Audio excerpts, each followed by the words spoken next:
My message of the day, which is for the love of bliss. We stated at the beginning of the first Sunday of this year that our theme was going to focus on the year of living in beauty, bliss, and bounty. Bliss is a continued state of spiritual joy. A continued state of spiritual joy. So it's not like, ooh, good, I really like that meal, I feel good for 5 minutes. That's not it. That's not it. What we're looking at, though, is on a spiritual level. So that means only on the spiritual level. It's not on a physical, emotional, mental level that you find a continued state of spiritual bliss. Bliss is beyond anything that we can experience through our physical being, our emotional and mental being. It is on a spiritual level that we seek the unbelievable experience of bliss. Now, can human experiences touch that or tap into it or trigger that emotion? There's a tug in your soul that story touches, and it pulls on you. And it touches you in a place that is so special that no matter how long you have been here on earth, no matter how many traumatic moments, no matter how many times you've been criticized, judged, condemned, no matter how big your worries or fears are at a human level, that place that was touched by that story has never been touched by any human experience. Never, ever. That is your place of God's perfection inherently instilled within you. And no human experience can ever be larger, bigger, greater, more hurtful, harmful, that can ever do any damage to that part of you that is perfect. And that's the part that we are here to honor on this day. Regardless of what is going on around us, nothing can ever prevent us from opening our hearts to Spirit's love and bliss.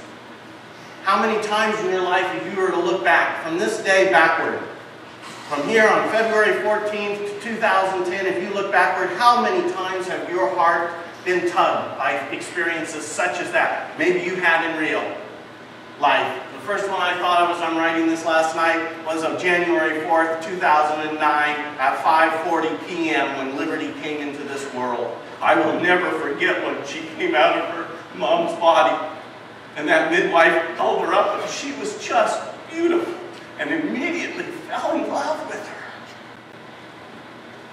That's that place that gets touched. That's that place that we were intended to live from. And I know it's hard sometimes, isn't it? Wouldn't it be nice to walk around in spiritual bliss all the time? Yes. We'd probably get ticketed for it. Or fired. Or criticized. But what's wrong with our world now? That we can't do what we were sent here to do. Do you know that each of us was sent here to love? That's why we're here. To love each other. To love one another. Not to go like this. If God was to suddenly materialize here and come walking in, I always wonder what would God look like. I think she would be the most beautiful woman on earth. And it wouldn't have anything to do with her physical body. If she walked in, what would you find here? Would you find a group of people that, man, aren't we open with our love, or we're kind of holding on to? What does it take for us to create that environment that we can come in and just share our love and bliss and be okay with it? That's what we're always looking at. Because I know there's been times in our lives that our bliss has kind of been stifled. I want you to imagine going to sleep on February 13th as a 3-year-old,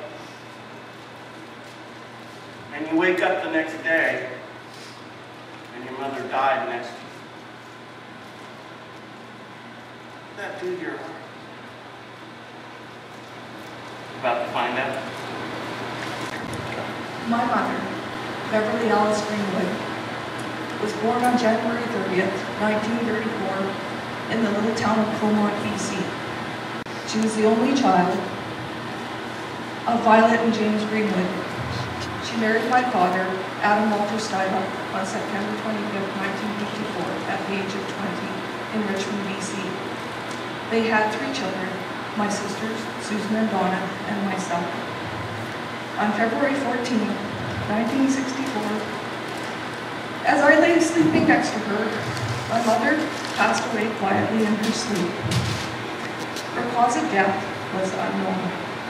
I have no doubt in my mind that there was a bond of love so strong between my mother and I that even death cannot erase that loving impact she had made on my life in those 3 short years that I had with her. Imagine being a little child surrounded by love and affection, and I love yous, and suddenly your world is the opposite. Imagine your father is so devastated that his heart can never open again to allow you to feel his love anymore.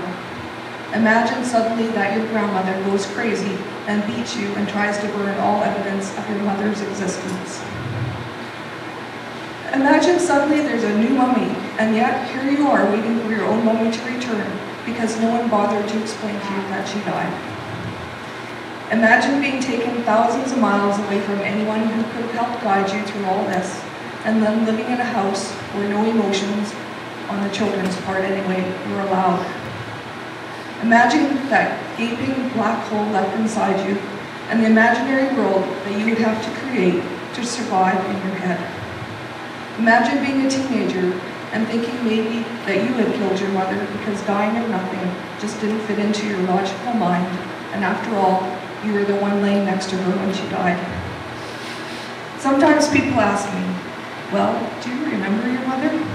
And I used to say, not really, I was only 3 when she died. Today is the first day I have cried this year about my mother. I say this because every year since I can remember, I would cry for weeks surrounding this day.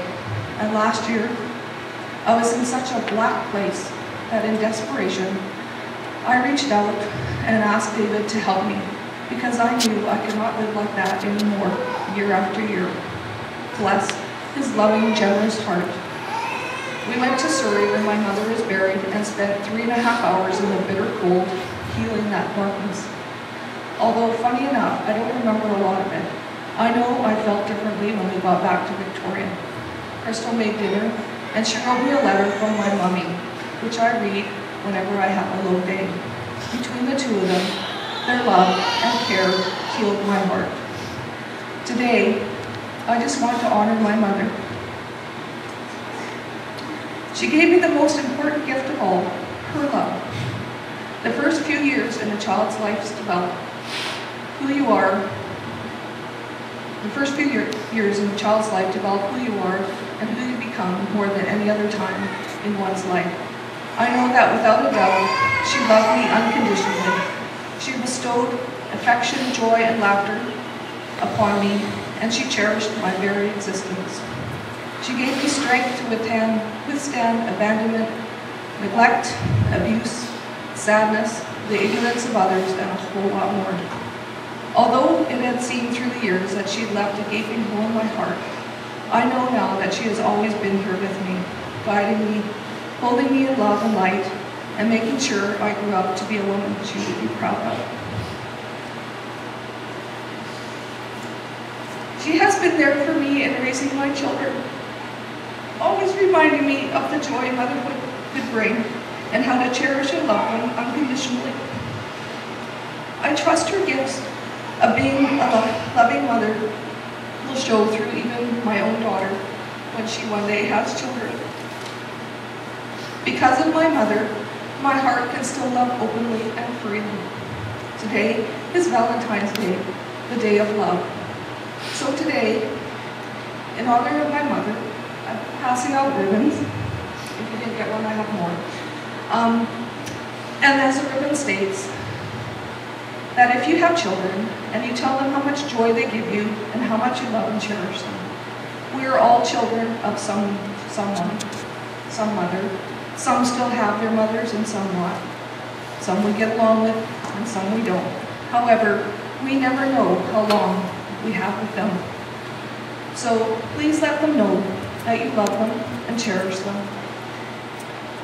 And let them know of some joy that you have shared with them. Beverly Alice Stuyvesant, you will always have a special place in my heart. And to my daughter, I love you and I cherish you always. You brought me more joy to my life than anyone could ever imagine my daughter sitting in the front row. Thank you.